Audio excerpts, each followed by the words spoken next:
turabaramukije bakunzi mwese b'ikiganiro igihe cacu twizere ko muguwe neza aho muherereye hose abari mu bibazo nabo tubabwiye tuti mwihangane nta mvura idahita tubibutse ko ikiganiro igihe cacu kibasesangurira abantu bakoze n'abariko bakora ivyiza mu gihe cabo tukakubwira nawe tuti n'igihe cawe cyo gukora ivyiza uzibukirwa ko ikiganiro igihe cacu cuno musi rero kidushikana muri leta zunze ubumwe za Amerika aho tubabwira umuntu yakoze ibintu bidasanzwe inventaire de l'électricité canke uwo dukesha umuyaga nkuba ariwe Thomas Alva Edison akaba yavutse mu mwaka w'igihumbi kimwe n'amajana 847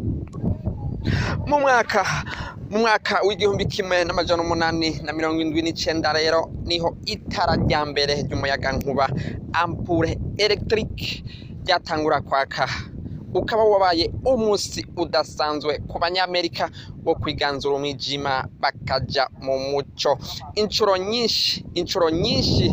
nyinshi zigeragezwa no kunanirwa kenshi byahavuye bikunda hama indoto za Thomas Edison zicika ukuri uno musi ni waba uba mu nzu y'amatara ni kubwa Thomas Edison ivyo yakoze n'ubu biracavuga naho atakiriho.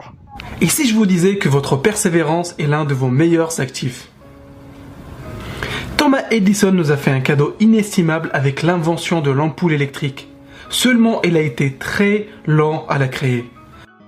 La première ampoule électrique a été brevetée par Thomas Edison en 1879. Thomas Edison rero ivyo yakoze nuno musi biracavuga naho atakiriho.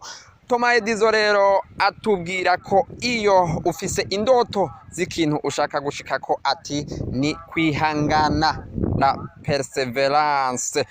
Thomas Edison rero agira ati guhura n'ingorane canke guhura n'ibikunaniza ntuce uheba kuko uwahevye ataco yashitseko.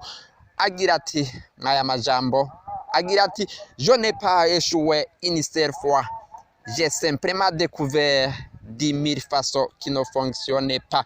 Ati ico nashoboye kuvumbura sukunanirwa ahubwo nashoboye kuvumbura incuro ibihumbi 10 zishobora kuba zidashika.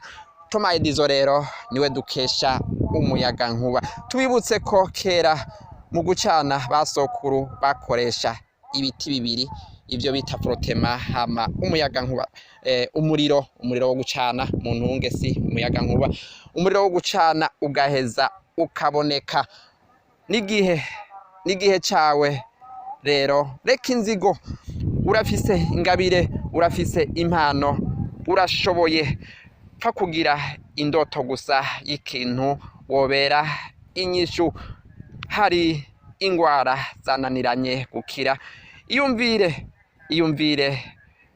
ingene umuti woshoboka ukoresheje ingabire ukoresheje ubushobozi ufise iyumvire ingene wotora umuti wo gukiza ingwara zananiranye byose ntibyakozwe gira icukoze uzibukirwa ko canke uzirata kugiti cawe.